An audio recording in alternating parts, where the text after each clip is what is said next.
I want to talk about a different way of using sine, cos and tan, and it has to do with this thing here. It's called a unit circle. A unit circle is a circle, obviously, whose radius is 1 unit.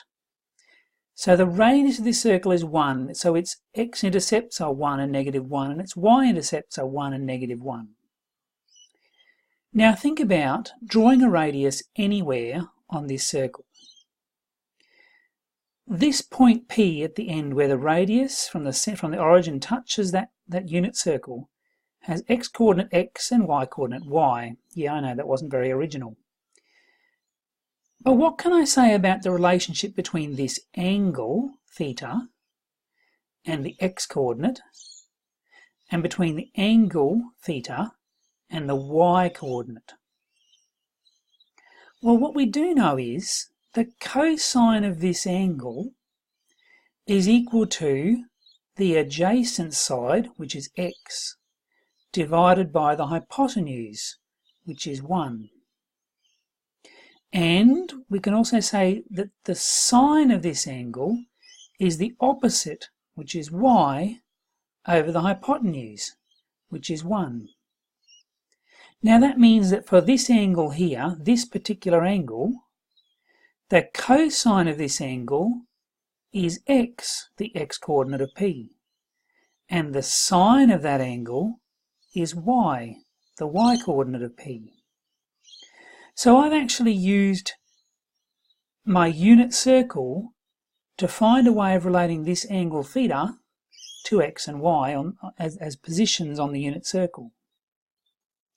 It turns out this is really powerful. So if cos theta is x and sine theta is y, then, for example, what's tan theta? Well, tan of this angle is the opposite side, which is y, over the adjacent side, which is x. So tan theta is y on x, which is sine theta on cos theta. Now it turns out this is true for any angle theta. Tan of an angle is sine of the angle over cos of the angle. Now let me show you this other little program I built for the graphics calculator. Now you can get a copy of this and you can put it on a graphics calculator and play with it yourself. Alternatively, you can get a simulator, come and talk to me and I'll give you a card for it and we can sort that out. This program allows me to grab onto this point and drag it around the circle, and over on the right you can see the sine, cos and tan values changing as the angle changes. Right? So if this is 25 degrees, the angle theta is 25 degrees, then my x-coordinate is cos theta, 0.9, and that looks about right, about 0.9 over to 1. And the y-coordinate is sine is 0.4, just over 0.4, which looks about right. So the beauty of this program is you can move this around and see what happens.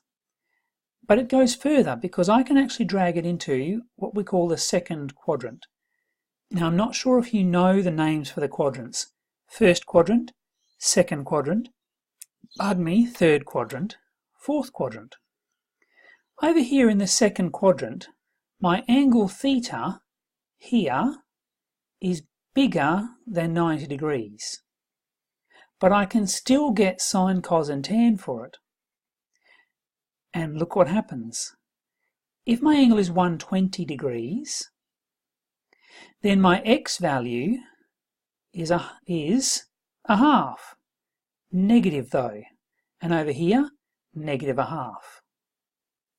And my y value is 0.8.9. My sine is 0.8.9. And as I drag it round the circle, the positives and negatives adjust appropriately for sine and cos.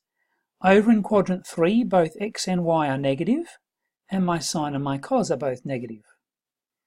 And over here in quadrant 4, my x is positive and my y is negative, and my cos theta is positive and my sine theta is negative.